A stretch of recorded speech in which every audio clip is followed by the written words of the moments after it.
Olá, bom dia. O mês de junho tem uma cor bem bonita, violeta, mas ela não é bonita no que ela traduz. Ela chama a atenção para a violência contra a pessoa idosa. Gente, e os números são tão altos que a gente até se assusta. O ano de 2024 até maio de 2025 já foram registradas mais de 2.000 denúncias de abusos contra a pessoa idosa. É um número tão alto que a gente até custa acreditar, né? E quem veio conversar comigo sobre tudo isso foi o promotor de justiça, Alenilton Santos, que é também coordenador do Centro de Apoio à Pessoa Idosa e também com Deficiência. Bom dia, seja muito bem-vindo. Bom dia, Elton. Esse número, quando o senhor fala 2.000 denúncias ou mais de 2.000 denúncias, a gente fala de denúncia ou de fato? Quer dizer, é só uma denúncia, não chegou a ser comprovada, ou então isso é um fato mesmo? Bom dia a todos. É importante, em nome da acessibilidade da comunicação, fazer a minha apresentação breve. Meu nome é Alenilton Santos e promotor de justiça. Eu sou um homem pardo, de estatura mediana e de cabelos castanhos escuros e grisalhos curtos. Estou aqui trajando um paletó e uma calça cinza, uma camisa cinza e uma gravata preta. É importante para o público de baixa visão e de pessoas cegas e ficam se perguntando quem é que está falando. E aí, muito bom, gostei dessa iniciativa. Garanta a questão da acessibilidade da comunicação. Obrigada, muito obrigada por esse detalhezinho que parece que não tem importância, mas para quem está do outro lado faz toda a diferença, viu? Porque, na verdade, acessibilidade é um direito universal. Né? Sim. E aí todos nós precisamos, em alguma medida, dela, né?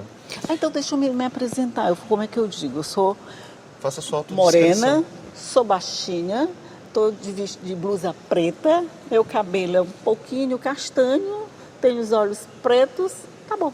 Perfeito. Sou Elda Borges. Perfeito. Pronto, é desse jeito? Isso. Então estamos acessivelmente apresentados. Isso. Ok, então vamos agora para o assunto que interessa, que é essa questão da violência contra o idoso, violência, abuso, de qualquer tipo de abuso que a gente está falando. Esses números traduzem mesmo a nossa realidade? Olha, na verdade, Elda, há uma percepção, enquanto rede de proteção, a pessoa idosa, Renate Maranhão, que esses números estão subnotificados. Meu Deus. E por que eles estão, na nossa percepção, subnotificados? Quando nós olhamos para os números da população idosa no Brasil, nós vemos que hoje a população idosa já é de 15% no nosso país. No Maranhão, cerca de quase 13% da população maranhense. Isso representa, em números absolutos, no Maranhão, mais de 800 mil pessoas, de uma população de quase 8 milhões de pessoas. Então, é uma parcela expressiva da população. E há uma projeção do IBGE de que daqui a 25 anos, até 2050, essa parcela da população de pessoas idosas, que no Brasil são as pessoas com 60 anos e já completaram 60 anos ou mais, serão 1/3 da população. Então, você tem um estado em que nós temos ainda graves desigualdades sociais, em que a população de pessoas idosas é de quase 15% dessa população. Em números absolutos, quase 1 milhão de idosos. Nós temos 2.000 denúncias registradas, então, a princípio, parecem números bastante expressivos quando nós pensamos nessa violência. Mas quando nós estudamos um pouco mais, nós observamos que mais de 60% dessa violência ela é praticada no ambiente intrafamiliar. Ou seja, é muito difícil romper o silêncio. Né? É muito difícil. Em parte porque as pessoas culturalmente estão preparadas para considerar certas violações como coisas normais, como, por exemplo, situações de maltratos a pessoas idosas, que é uma das denúncias campeãs. Às vezes a questão da exploração econômica, porque muitos idosos aposentados continuam sendo arrimo de família em muitos núcleos familiares, mas não tem mais o poder sobre os seus recursos porque alguém toma de conta desse dinheiro. Isso que eu acho interessante, ele continua sendo o provedor da família, Exato. Mas não é tratado como tal. E aí nós chegamos num outro ponto que é importante tratarmos no Junho Violeta, que é o mês mundial de prevenção à violência contra a pessoa idosa, que é o preconceito voltado contra pessoas idosas. Isso, ainda tem um tal Por que do isso etarismo, acontece, Elda? Você tocou num ponto interessantíssimo. Muitos idosos aposentados continuam como arrimo de família. Por outro lado, são, vamos dizer, invisibilizados, desumanizados. tratados muitas vezes como um imóvel dentro da casa. Alguém que você deixa em cima do sofá e esquece ali numa festa de aniversário. Por outro lado, que imagem que o senhor você fez. vê a importância deles ainda como provedores na velhice, com seus aposentos muitas vezes com dinheiro contado por conta de medicação e outros gastos necessários. Você vê assim o quanto o preconceito contra as pessoas idosas, também chamado como etarismo, edadismo ou ageísmo, né, ainda está presente nessa nossa cultura. Pois é. Aí quando vocês recebem essas denúncias, por exemplo, quando ela é praticada por familiares, aí você recebe uma denúncia, porque qualquer pessoa pode denunciar, não é isso? Qualquer pessoa pode denunciar. Recebe a denúncia. Quando chega na casa, eu acho que fica tão difícil, é uma coisa tão delicada, é familiar, é particular, mas ao mesmo tempo é de obrigação de todo mundo defender aquele idoso. Como é que vocês fazem essa equação, doutor? Excelente pergunta. O que acontece, Helder, é que quando nós olhamos para o Estatuto da Pessoa Idosa, que esse ano vai completar 22 anos aqui no nosso país, nós lidamos com dois princípios básicos. Isso é importante que seja dito. O princípio do melhor interesse da pessoa idosa, dentre as soluções que vão ser buscadas para aquela questão, para aquela demanda envolvendo direitos fundamentais de pessoas idosas, a solução tem que ser a que melhor atende o interesse dele, não dos familiares, não dos amigos, não dos conhecidos, não dos colegas, mas dele, naquele caso, no caso concreto. E o segundo, que responde sua pergunta, que é o princípio da proteção integral. Quando nós falamos de defesa de pessoas idosas, nós não estamos falando só do benefício previdenciário assistencial, do aposento, como se diz, da aposentadoria. Mas nós temos que resguardar a vida, a incolumidade física, a saúde, o bem-estar, a moradia, o lazer. Quer dizer, todos esses direitos fundamentais estão protegidos. Como é que você faz isso? Apenas se você conseguir atuar em rede. Os casos são complexos, envolvem famílias desestruturadas, desarticuladas, marcadas pela violência e pelo preconceito. Quer dizer, um ambiente familiar que deveria ser um ambiente acolhedor e um ambiente de proteção, seguro, muitas vezes, para as pessoas idosas, representa o contrário. É um ambiente de violações de direitos, de vulnerabilidade, de risco. E aí chega um caso como esse complexo. O que fazer? Atuarmos como rede de proteção, assistência, segurança pública, Ministério Público, OAB, Defensoria, Poder Judiciário, quando for convocado para atuar no caso, Secretaria de Estado de Direitos Humanos, Secretaria de Estado de Desenvolvimento Social, secretarias municipais. Quer dizer, o nosso trabalho é complexo, é tratar cada caso como um caso individual e buscar em cada uma dessas situações a solução que melhor atende os direitos daquela pessoa. Uma outra situação que eu acho que complica ainda mais é a dependência do idoso, aí eu falo a dependência emocional, do idoso com o seu agressor, vou botar aqui entre aspas, tá? Com o seu agressor, quer dizer, ele gosta daquele filho, vamos fazer de conta que é o filho ou o neto, qualquer pessoa, ele gosta muito daquela pessoa, ele quer dar tudo, mas ele recebe em troca a violência. Mas ele não quer denunciar essa violência, porque ele quer proteger aquele parente. Nesse caso ainda fica mais complicado, não fica? E esse ponto é muito importante porque, na verdade, reflete um aspecto do preconceito contra o idoso, do etarismo, que é a inversão dos papéis. Isso. Então, o idoso, ao invés de vítima, ele se torna o violador dos direitos ou da paz da família quando ele rompe o silêncio e denuncia um caso. Mas por quê? Porque ele é programado para entender o quê?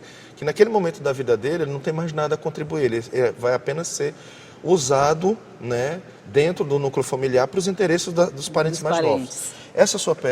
Esse ponto também é importante, e aqui deixar essa mensagem.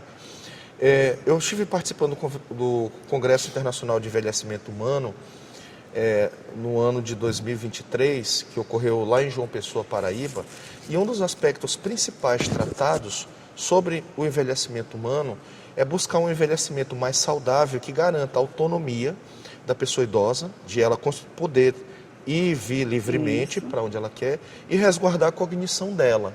E aí são feitas várias coisas, dentre elas praticar uma atividade física, ter uma alimentação melhor, buscar uma vida mais leve, coisa que a gente sabe que na prática é muito difícil. Por quê? Exatamente. Porque quando a pessoa perde a sua autonomia, de fato ela fica nessa situação, né, de dependência. Como tratar isso?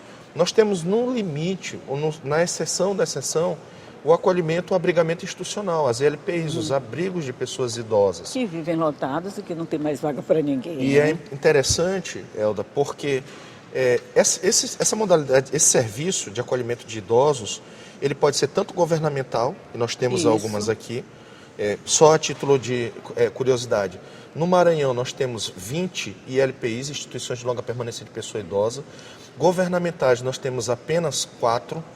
E dessas, a grande maioria é filantrópica ou empresarial. E aqui um ponto importante. Porque quando a gente fala de abrigamento institucional de idosos, a gente pensa logo em idosos em situação de vulnerabilidade. Isso. Porém, esse serviço privado, inclusive por meio de franquias, de abrigos que são franquias, vem aumentando exponencialmente essa parcela de mercado de pessoas que têm condições de pagarem uma ILPI privada e buscarem esse tipo de serviço. Tá certo. Nós vamos falar sobre tudo isso, ou melhor, vamos continuar falando sobre tudo isso no próximo bloco, que a gente vai fazer um rápido intervalinho para aquele nosso cafezinho e água e vamos voltar para continuar conversando um minutinho só.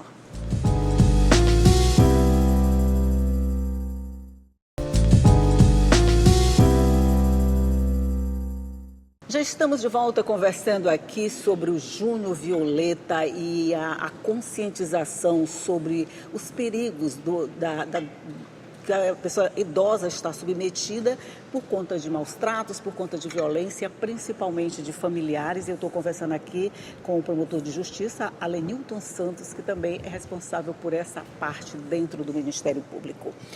A gente estava falando esse envelhecimento saudável, que é recomendado para uma população que está envelhecendo muito rapidamente, 2050 está bem aí. E Maranhão parece é uma das que vai chegar primeiro, acho que são 3 capitais ou 4 capitais, e Maranhão está nesse que vai chegar primeiro. Mas, doutor, para que a gente faça esse envelhecimento saudável, a gente precisa começar, vamos dizer, antes de estar velho. Por exemplo, alguém que vai buscar uma autonomia física, independência, depois de 60 anos, já fica um pouquinho mais difícil. Então, esse trabalho que vocês estão fazendo de alerta para o envelhecimento saudável é uma coisa para os futuros idosos? Na verdade, não se aplica ainda a esses? Aos atuais e aos futuros. Porque quando você pensa em envelhecimento saudável, é claro que isso passa pelo fortalecimento das políticas públicas voltadas para esse segmento da população. Então, ao lado da responsabilidade das famílias, há uma responsabilidade do Estado, do poder público, de prover, por exemplo, espaços acessíveis, Sim. onde se possa fazer atividade física, equipamentos acolhedores, fortalecimento dos CRAs, dos CRES para aqueles que tiveram os direitos violados. Você pensa que, por exemplo, hoje há um equipamento que poderia estar servindo ao público idoso, que é o centro-dia, em que ele ingressa pela manhã e sai no final da tarde, e o familiar, às vezes, que precisa trabalhar, o idoso fica ali desenvolvendo atividades, sendo acompanhado, acolhido. Quer dizer, há uma responsabilidade do poder público. E aí há um ponto que é muito importante, que é a questão da sobrevivência. Ultimamente nós temos acompanhado pelo noticiário o absurdo que tem sido a violência financeira e patrimonial contra pessoas idosas. Quer dizer, por enquanto nós não temos nem notícia de para onde foi esse dinheiro.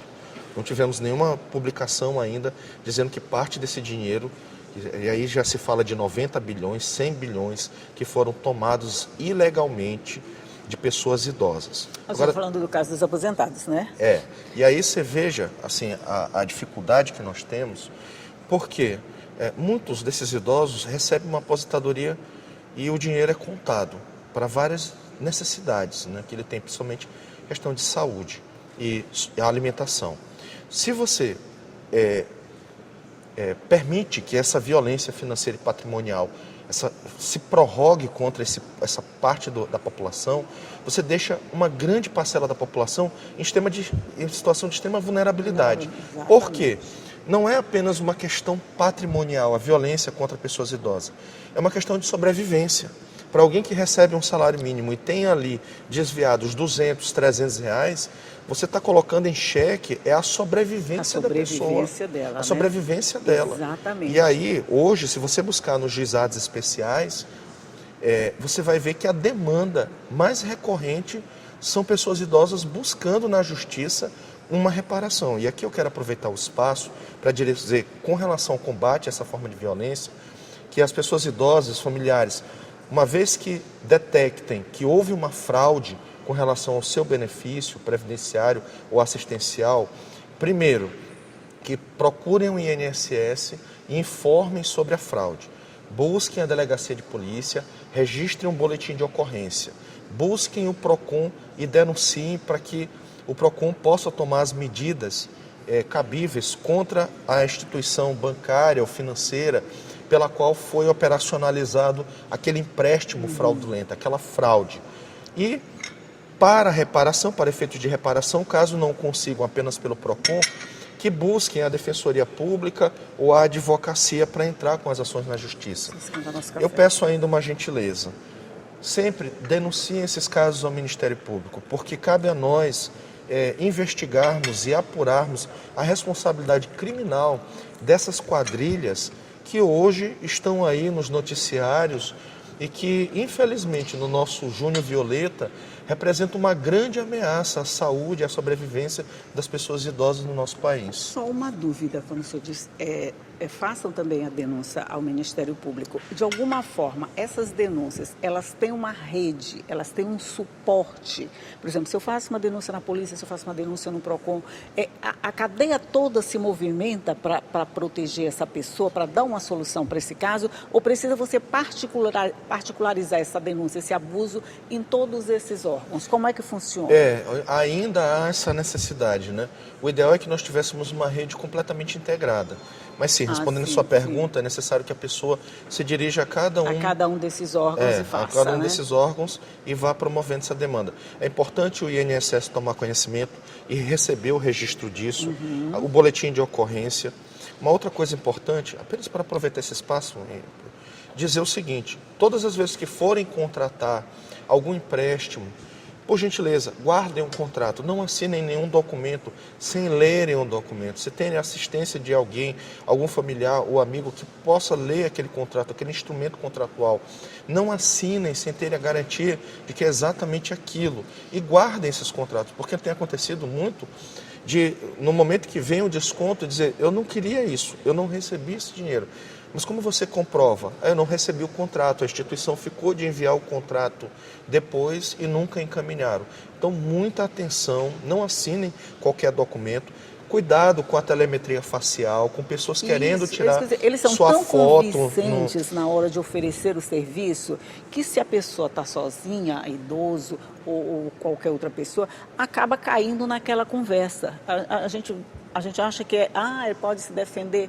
Poder pode, ou deve, mas nem sempre ele consegue, porque é uma coisa muito, vamos dizer, ostensiva. Não é à toa que essas instituições cresceram 400%, tem instituições que cresceram até 400%, e beneficiários, vamos dizer assim, com descontos feitos que agora não sabem como receber o dinheiro de volta. Inclusive, é importante dizer, já que nós estamos aqui na Assembleia Legislativa, que há projetos de lei tramitando aqui que visam, de alguma maneira, coibir essa modalidade de fraudes, exigindo-se aí uma discussão com relação a isso, a presença física da pessoa idosa no momento da contratação, que isso não possa ser feito virtualmente. Seria um instrumento buscando-se coibir esse tipo de violência contra as pessoas idosas. Ok, olha, eu sei que a gente ainda tem muito a falar, a gente falaria a manhã inteira, porque teria assunto para isso, a gente pode voltar a conversar sobre esse assunto, mesmo fora do Júnior Violeta, porque está só se chamando a atenção das pessoas. Mas eu acredito que o combate à violência contra o idoso acontece todos os meses, todas as semanas e todos os dias. E não é só responsabilidade do Ministério Público, da polícia, não. É responsabilidade de todo mundo, principalmente dos familiares, proteger os nossos idosos. Se ele é um provedor, gente, né, a situação é mais delicada para quem está dependendo do dinheiro dele. É a gente que está dependendo do dinheiro dele, no caso eu falo a gente, falo a pessoa que está dependendo do dinheiro dele. E ele devia ser tratado como tal, né? Como um provedor e não como alguém que está ali para complicar a vida da família. Mas, doutor Lenilton Santos, muito, muito obrigado por sua participação e por todos esses esclarecimentos. Bom dia para o senhor. Bom dia e obrigado. Para você também, um bom dia, que você reflita sobre tudo isso. Tem um idoso, trata bem, gente, trata bem. Todo mundo vai chegar lá. Só tem um caminho de não chegar a ser idoso, é morrer antes. E eu tenho certeza que essa alternativa ninguém quer. Então, vamos tratar bem. Tchau e até a próxima.